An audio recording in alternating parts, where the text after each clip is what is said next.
Sachez quelle est ma puissance. Amen. Amen. Parole du Seigneur. Amen. J'avais dit parole du Seigneur. Amen. Est-ce que vous ne croyez pas à cette parole? Amen. Peut-être je vais répéter, peut-être vous n'avez pas compris. Vous qui êtes loin, écoutez ce que j'ai fait.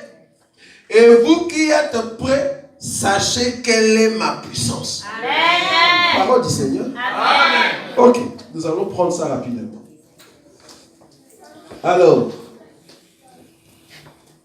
comme vous le savez, nous sommes en train d'expliquer Lévitique chapitre 11. C'est aujourd'hui que je vais mettre fin à cet enseignement. Si Dieu nous prête encore vie, prochainement nous allons continuer notre enseignement. Lévitique chapitre 11, nous sommes là-bas. C'est la dernière partie de cet enseignement. Lévitique chapitre 11, que nous allons associer à Ésaïe chapitre 33, le verset 13. La Bible dit ceci à partir du premier verset. L'Éternel parla à Moïse et à Aaron et leur dit, parlez aux enfants d'Israël, voici les animaux dont vous mangerez parmi toutes les bêtes qui sont sur la terre. Vous mangerez de tout animal qui a la corne fendue, les pieds fourchus et qui rumine. Mais vous ne mangerez pas de ceux qui ruminent seulement ou qui ont la corne fendue seulement. Ainsi, vous ne mangerez pas les chameaux qui ruminent mais qui n'a pas la corne fendue. Vous les regardez comme impurs. Vous ne mangerez pas les damans qui ruminent mais qui n'a pas la corne fendue. Vous le regardez comme impur. Vous ne mangerez point le lièvre qui rumine mais qui n'a pas la corne fendue. Vous le regarderez comme impur. Vous ne mangerez pas les porcs qui a la corne fendue et le pied fourchu mais qui ne rumine pas. Vous le regarderez comme impur. Vous ne mangerez pas de leur chair et vous ne toucherez pas leur corps mort. Vous le regarderez comme impur. C'est ce qu'on a vu la fois passée. Vous êtes d'accord avec moi? Voilà.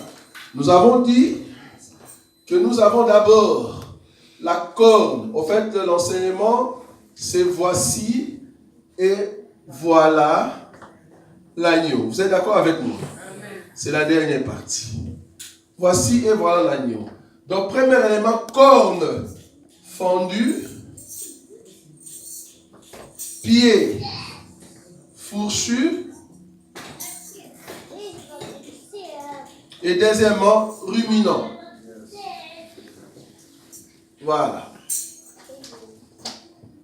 Nous avons dit qu'il y a 3 catégories seulement qui respectent ces principes. Nous avons dit c'est la famille du bœuf, la famille de bélier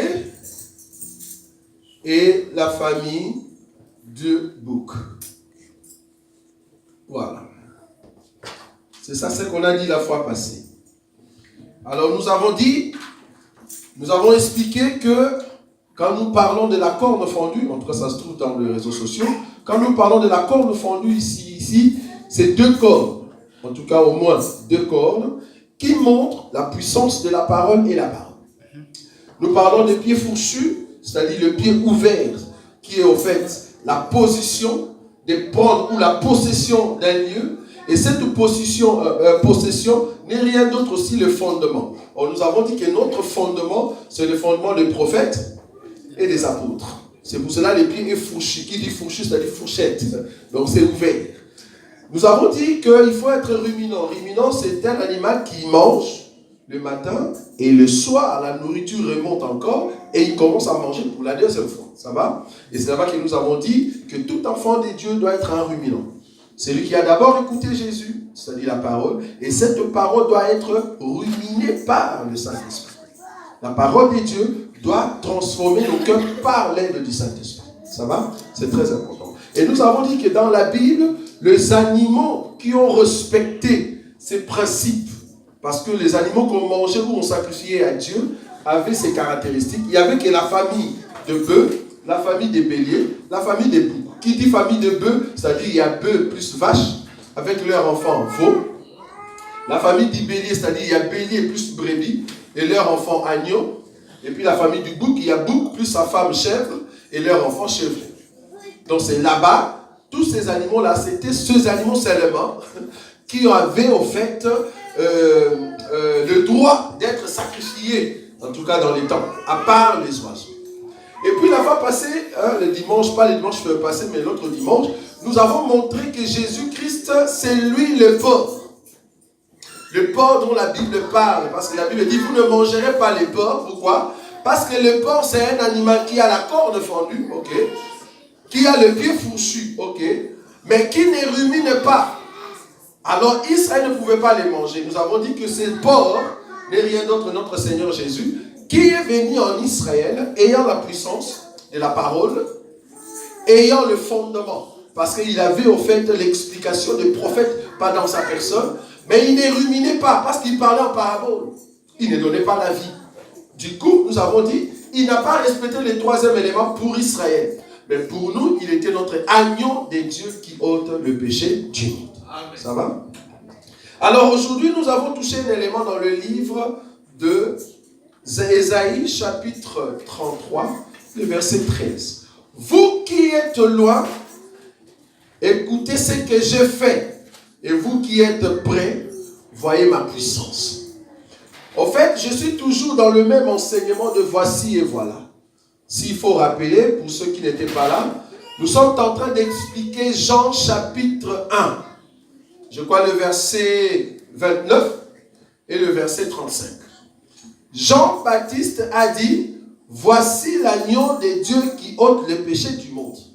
Quand il a dit voici, le Seigneur s'approchait de Jean-Baptiste.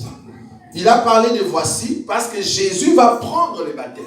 Nous avons dit que ce baptême n'est rien d'autre que la mort de notre Seigneur Jésus qui va mourir. Alors il a besoin de venir vers Jean-Baptiste qui n'est rien d'autre que Élie, c'est-à-dire le Père.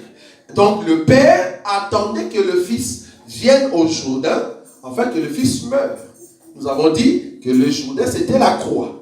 Parce que le Fils doit venir vers Élie qui est Jean-Baptiste et il doit mourir. Et après cela, dans le verset 35, Jean-Baptiste va dire, voilà l'agneau de Dieu. Mais il n'a pas rajouté qui ôte le péché du monde. Ça, j'ai aimé la précision de l'écriture. Il n'a pas rajouté cela parce qu'il a déjà ôté le péché. Donc voici, s'il est mort, c'est parce qu'il y a un peuple dans voici qui l'ont tué. Le peuple de voici n'est rien d'autre que Israël. Ils l'ont tué par rapport à leur loi. Or, la loi n'est rien d'autre que le précepte du Père. Le Père en question, c'est Élie. Est-ce que vous voyez ça? Élie, Jean-Baptiste va tuer le Fils qui est Jésus. Il va mourir dans le Jourdain. C'est ça les baptêmes. Les baptêmes, c'est quoi? Mourir et ressusciter. Donc, Jésus-Christ qui meurt dans le Jourdain qui est en fait la croix, il va ressusciter. Alors là, il fait les déplacements. Il n'est plus en Israël. Alors, Jean-Baptiste peut dire, voilà l'agneau de Dieu. Non, voilà l'agneau de Dieu. Voilà. Donc, voilà l'agneau de Dieu qui se déplace, c'est-à-dire qui ne vient plus vers Jean-Baptiste, mais qui est parti auprès d'un autre peuple. Le peuple en question, c'est nous. Donc, le peuple de voilà, c'est nous. Et le peuple de voici, c'est au fait Israël. Est-ce que vous avez vu ça? Amen. C'est la même chose dans le livre d'Ésaïe pour ne pas aller trop loin. Vous qui êtes loin, écoutez ce que je fais. Or, quand Dieu parlait dans la bouche d'Israël par le prophète Ésaïe, le peuple de loin, c'est au fait les nations. Le peuple qui était prêt, c'est Israël.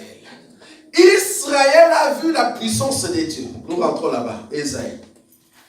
Je ne vais pas vous prendre beaucoup de temps parce que c'est juste une conclusion. Donc, Ésaïe chapitre 33. Ésaïe chapitre 33, le verset 13. Ah, c'était le verset 13. Oui. Vous qui êtes loin, écoutez ce que je fais. Et vous qui êtes près, sachez quelle est ma puissance. Le peuple qui était prêt, c'est le peuple de voici. C'est Israël. Mais nous, les nations, nous sommes le peuple qui était loin. J'aime ça. Il y a un jour, Jésus-Christ est venu. Parce que je n'ai pas pu trouver cette écriture, mais les lecteurs de la Bible savent de quoi je parle. Jésus-Christ est venu. La Bible dit qu'il y avait la foule qui était devant lui. Qu'est-ce qu'il va faire? Il monte sur la barque et il commence à parler devant le peuple qui était là. La Bible confirme que la barque en question, c'était la barque de Pierre. Il était sur la barque de Pierre Et il prêchait. Quand il a fini de prêcher, il dit à Pierre, avance dans la profondeur. Je ne sais pas si vous voyez cette écriture. C'est combien? Luc 5. Merci beaucoup, on va le prendre. Merci beaucoup. Luc chapitre 5. Luc chapitre 5. Le verset, on va le chercher.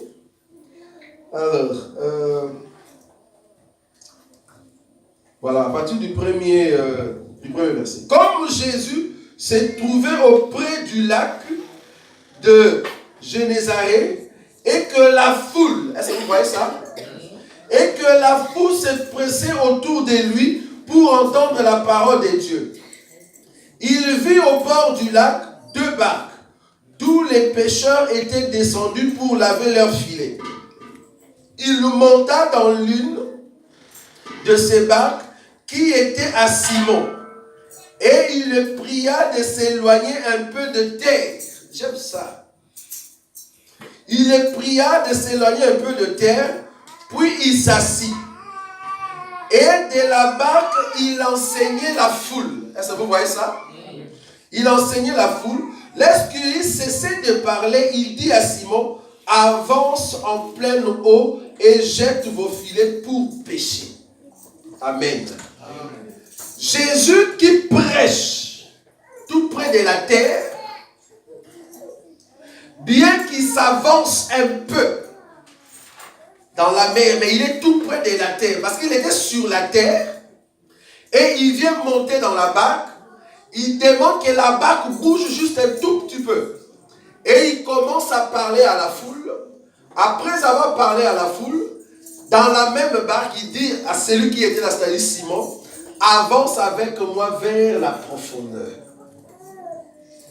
Le peuple qui écoute Jésus, Jésus qui est sur la terre, qui marche, qui n'est pas encore monté à la barque, c'est Jésus qui est en train de parler en parabole au peuple de voici. Yes. C'est Israël qui écoute Jésus mais qui ne le comprend pas. Maintenant, il faut que Jésus monte sur la barque. Quand on dit monte sur la barque ici, la barque n'est rien d'autre qu'une femme. Pourquoi? Proverbe nous a dit ça.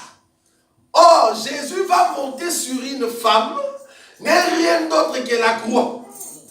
Parce que la croix, c'est aussi une femme. Jésus doit monter sur la croix, et c'est sur la croix. Il ne va pas rester sur la terre. Il doit avancer, c'est-à-dire quitter la terre, mais être dans l'eau, mais pas trop loin. J'aime ça, la précision de l'écriture. Pas trop loin de la terre, mais nous sommes déjà à la mer, mais juste au début. Or, Jésus qui entre dans l'eau, sur la barque, sur la croix, et qui parle, n'est rien d'autre que le Seigneur qu'on est en train de tuer en dehors du camp. Ça, vous n'avez pas vu, hein? Merci beaucoup. Ça, c'est l'écriture. Jésus doit être tué en dehors du camp. Quand on dit en dehors du camp, en dehors de la terre. Il doit être dans l'eau. Or, après la mort de notre Seigneur Jésus, il n'est plus rentré à la terre. Il doit continuer dans la mer, c'est-à-dire en dehors du camp, vivre maintenant avec les peuples qui sont en dehors du camp. Ce peuple-là n'est rien d'autre que le poisson que Pierre doit pêcher, mais par l'ordre du Seigneur. Parce que Pierre avait déjà tenté de pêcher, mais il n'a pas pu. Maintenant, le Seigneur Jésus va dire, jette de ces côtés-là. Parce que la seule personne qui connaît là où tu te trouves, c'est notre Seigneur Jésus. Yes. Il n'y a aucun homme sur la terre qui peut t'envoyer le filet sans l'ordre de notre Seigneur Jésus. C'est comme ça que le Seigneur Jésus va dire à Simon, jette maintenant ton filet. Parce qu'il y a un peuple. Il lui a dit, tu es pêcheur de poissons, mais je te fais pêcheur d'hommes. Vous êtes d'accord avec moi? Donc les poissons en question, lui qui était spécialiste de poissons, c'était des hommes dans la révélation. Donc les poissons dans la profondeur, c'est le peuple de au-delà. Le peuple qui était prêt, c'est Israël, c'est la foule. Mais nous sommes le peuple de au-delà, dans la profondeur. Là où le Seigneur doit marcher avec Pierre, Simon. Je prends Ephésiens. Ephésiens chapitre 2. Là-bas c'est plus clair. Avant de conclure en fait cet enseignement, pour bien voir des éléments clés. Bon, je sais que Il y a beaucoup qui aiment la parole. Dieu est en train de leur ouvrir beaucoup de chemins, beaucoup d'ouvertures par rapport à cet enseignement. Éphésiens, chapitre 2. Éphésiens, chapitre 2. Regardez cette écriture avec nous. Nous commençons à partir du verset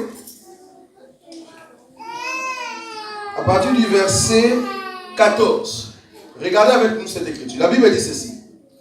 Car il est notre paix, lui qui des deux n'en a fait que un. Est-ce que vous voyez ça? Et qui a renversé le mur de séparation, l'inimitié, ayant anéanti par sa chair la loi des ordonnances dans ses prescriptions. Il a voulu créer en lui-même, avec les deux, un seul homme nouveau, en établissant la paix. Et les réconcilier avec Dieu, l'un et l'autre. Est-ce que vous voyez les deux personnes? Le peuple de voici et le peuple de voilà. Le peuple de près et le peuple de au-delà. Ça va? Il dit, l'un et l'autre en un seul corps, par la croix. Est-ce que vous voyez ça? Par la croix, en détruisant par elle l'inimitié. Regardez le verset 17. Il est venu annoncer la paix à vous qui étiez où? Merci. À vous qui étiez loin, et la paix à ceux qui étaient où? Donc il y a un peuple de loin et un peuple de près. Le peuple qui était loin, c'est l'église. Mais j'aime la parole parce qu'il a d'abord commencé à annoncer la paix au peuple qui était loin. Et après, il va annoncer la paix au peuple qui est près. Nous comprenons que la grâce est venue d'abord auprès des nations. Et nous irons à l'enlèvement. C'est alors que le Seigneur va maintenant annoncer la paix à Israël. Israël étant le peuple qui est près. Mais Dieu commence d'abord au peuple qui est loin. Dieu a commencé à nous donner la grâce. Amen. Donc aujourd'hui, Jésus est auprès de nous. C'est là-bas que nous annonçons. Il continue, il dit ceci. Car par lui, les uns et les autres, nous avons accès auprès du Père dans un même esprit. Or, aujourd'hui, Israël n'a pas l'esprit. Quand est-ce que Israël aura l'esprit? C'est avec les messages des deux soins. Alors, pendant les milléniums, et Israël et nous deviendrons un. Est-ce que vous voyez ça? C'est là-bas qu'on est en train d'expliquer. Le verset 19. Ainsi donc, vous n'êtes plus des étrangers, ni des gens du dehors. Donc il y a les gens du dehors et les gens du dedans. Est-ce que vous voyez ça ou pas?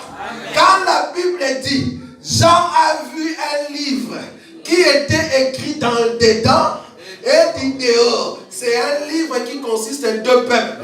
Le peuple d'Israël terrestre et le peuple des nations. C'est là-bas que nous allons toucher maintenant les 7 choses. La nourriture. La nourriture. Parce qu'il faut d'abord expliquer ces livres-là. Les livres écrits en dehors et en dedans. Quand on dit en dehors et en dedans, ne pense pas que c'est un papier qu'on a écrit. Non, quand on dit en dehors et en dedans, c'est-à-dire c'est un livre pour deux peuples. Le peuple qui est en dehors et le peuple qui est dedans. Le peuple qui est dedans, c'est Israël. Et le peuple qui est dehors, c'est nous les nations. Amen. Donc le livre là que nous allons lire, que nous allons déchirer, comprenez que c'est pour deux peuples. Amen. Donc, il dit, le verset 19, ainsi donc vous n'êtes plus des étrangers ni des gens du dehors, mais vous êtes concitoyens des saints, gens de la maison de Dieu. Vous avez été édifiés sur le fondement, le fondement des apôtres et des prophètes, Jésus-Christ lui-même étant la pierre angulaire. En lui, tout l'édifice bien coordonné s'élève pour être un temple saint dans le Seigneur. En lui, vous êtes aussi édifiés pour être une habitation de Dieu en esprit. Amen. Nous sommes une habitation. Quand nous disons que nous sommes une habitation, c'est que Dieu habite en nous. Autrefois, Dieu regardait Israël et il a marché avec Israël dans tout ce qui était physique. Mais aujourd'hui, Dieu a donné les dos à Israël. Il marche maintenant avec les nations. Quand nous disons les nations, je veux que tu comprennes qu'aujourd'hui, quand Dieu est assis sur son trône, quand il regarde le monde, il ne regarde pas tout le monde. Il regarde ses enfants. Il regarde ses enfants. Du temps d'Israël, de la même manière que Dieu regardait seulement Israël. Au temps d'Israël, Dieu ne regardait qu'Israël. Les Congos, ils sont fous. Dieu ne regardait pas les Congos. Et je ne sais pas si ça existait, ça doit être un Congo avec K alors. Dieu ne regardait pas les Congos. C'est-à-dire quand tous ces rois congolais de l'époque, en tout cas j'ai le nom seulement d'un Nzingankouf, c'est ça non? Donc quand il régnait encore, bon, ça c'était déjà que c'était le Seigneur est venu. Bon, supposons qu'au temps vraiment, quand Moïse était là, parce que les Congos en question, comme disent les historiens, à cette époque-là, c'était des Égyptiens. Parce que tout le noir, en tout cas la dynastie de Noirs, vient de l'Égypte. Quand Dieu regardait les Noirs à cette époque-là, il ne voyait pas tous les Noirs. Il voyait les Noirs qui ont accepté l'enseignement de Moïse. Amen. Si tu acceptes l'enseignement de Moïse, alors Dieu peut te regarder. Pourquoi? Parce que tu deviens citoyen d'Israël. Maintenant, comme Israël a failli, Dieu va tourner maintenant les regards dans les nations. Mais il regarde qui? Il regarde seulement ceux qui ont la parole de Dieu dans leur cœur. Et que tu aies une habitation. Une habitation. Si tu n'es pas une habitation de Dieu, Dieu ne te regarde pas. Tu es comme tout le monde. Tout le monde. Dieu regarde ses enfants. Il prend soin de ses enfants. Il protège ses enfants. C'est pour ça qu'il faut être rassuré. Comme Jésus est de notre côté. Mais pourquoi il ne va pas nous prendre? C'est la question qu'on nous a posée en Espagne. Pourquoi une personne qui est déjà en Jésus-Christ, pourquoi Dieu ne le prend pas directement? Nous avons dit que Dieu qui est en train de créer Ève, la Bible dit que Adam, Dieu lui a mis un profond sommeil. La question c'est de savoir, c'est là-bas que je vais terminer. Quand Dieu a retiré la côte et il est parti commencer à former Ève, quand il formait Ève, où était Adam?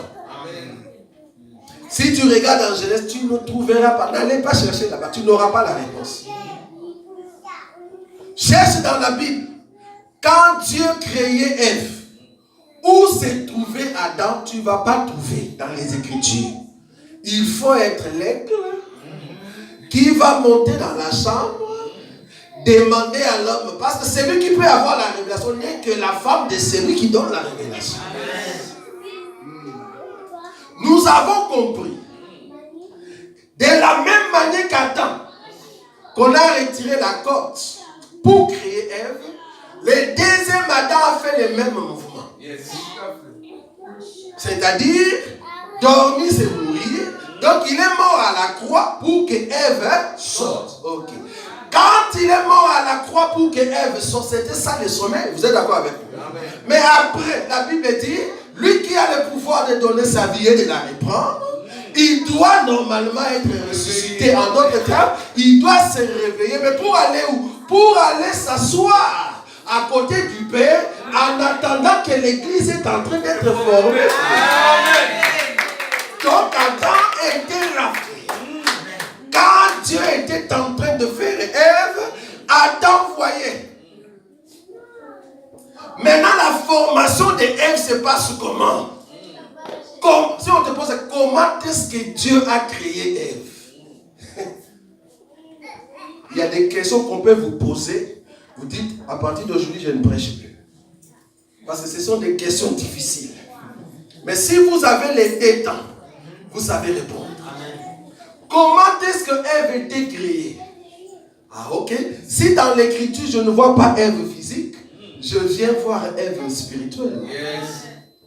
Ève spirituelle est créée morceau après morceau, après morceau, après morceau. Ça veut dire que l'Église, qui doit aller bientôt en enlèvement, comment est-ce que Dieu est en train de les constituer?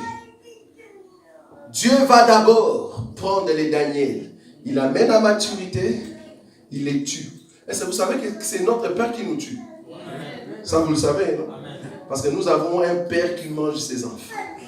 J'aime ça. Quand tu arrives à la maturité, il t'enlève, il te met de côté. Pourquoi? C'est un potier. Il veut faire une statue, que ça soit joli. Au lieu de le faire du coup, il prend morceau par morceau. Et chaque morceau, il le met la perfection. C'est comme ça qu'il va commencer à enlever Abraham. Arrivé à la perfection, repose-toi. Il prend Moïse, arrivé à la perfection, repose-toi. Il prend Daniel, arrivé à la perfection. Tous ces mondes-là, les Pierre, les Paul, je ne sais pas, peut-être moi aussi dans 2019, que cela arrive, je dirais Amen. On n'a pas peur de la mort. Je l'ai dit tout au devant de la chair. Amen. Ne pleurez pas. Dites gloire à Dieu parce que cet homme a atteint la maturité. Si tu atteins la maturité, Dieu t'enlève. C'est là-bas que Paul a dit, pour moi, la mort est un gain. C'est-à-dire, j'ai atteint la maturité, Dieu peut m'enlever dans le monde.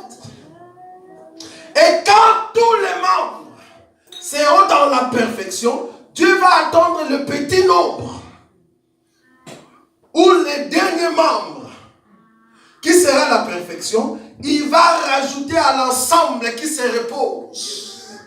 Quand il va le rassembler, c'est là-bas que la grande partie qui se repose, s'élève, avec la partie qui est entre ses mains, change le corps. 1 Thessaloniciens chapitre 4, le verset 15, c'est alors que nous montons. C'est ça, Ève qui s'élève, et il l'amène vers Adam. Est-ce que vous voyez ça?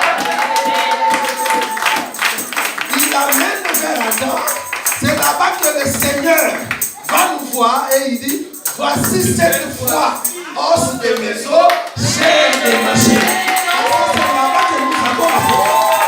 Alléluia. Est-ce que vous voyez ça? C'est parce que Ève est montée. Alors Adam peut nous voir. Il dit, regarde-moi cette femme. Je vois l'os.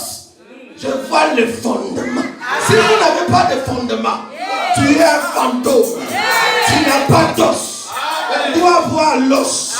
Tu es une poupée. Vous savez, des poupées n'ont pas d'os. On a vu des hommes de Dieu, même des sœurs, qui sont des poupées. Si tu les touches, il n'y a pas d'os. Ils n'ont pas de fondement, frère. Oh, tout enfant de Dieu doit avoir l'os. D'abord l'os, après c'est la chair. Nous devons avoir le fondement de la parole de Dieu.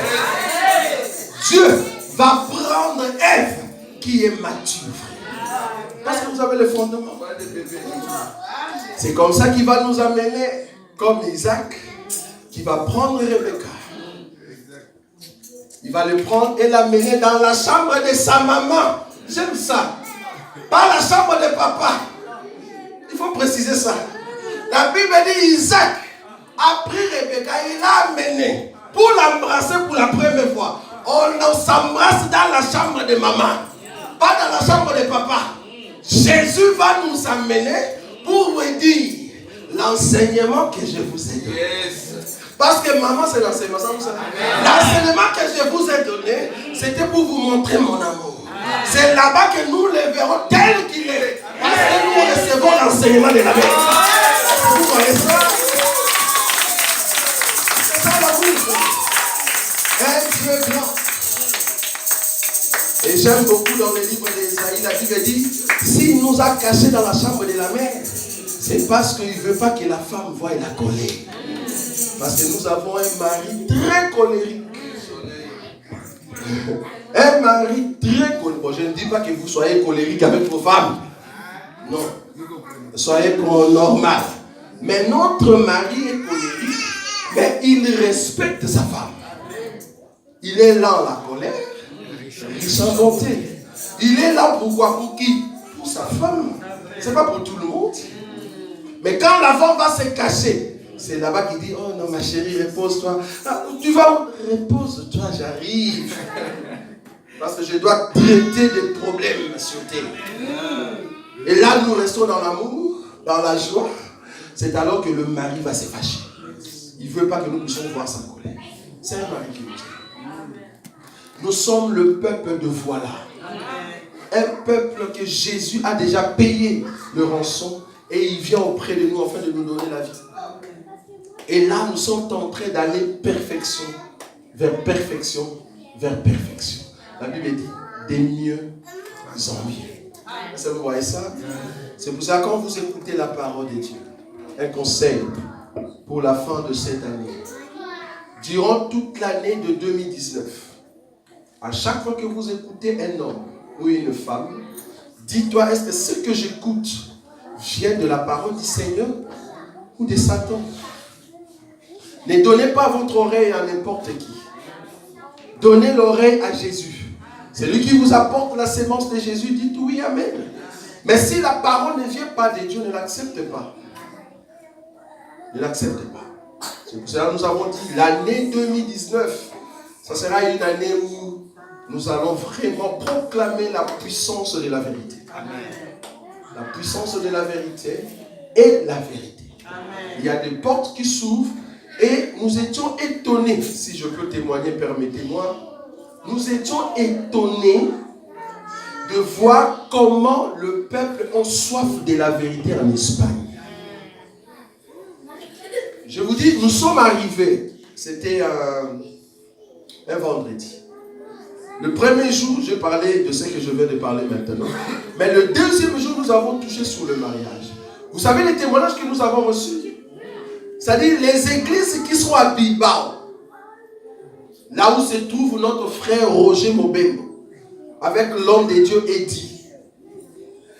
Là-bas en Espagne, à Bilbao, il y a des hommes de Dieu qui se disent puissants et qui ont des églises remplies.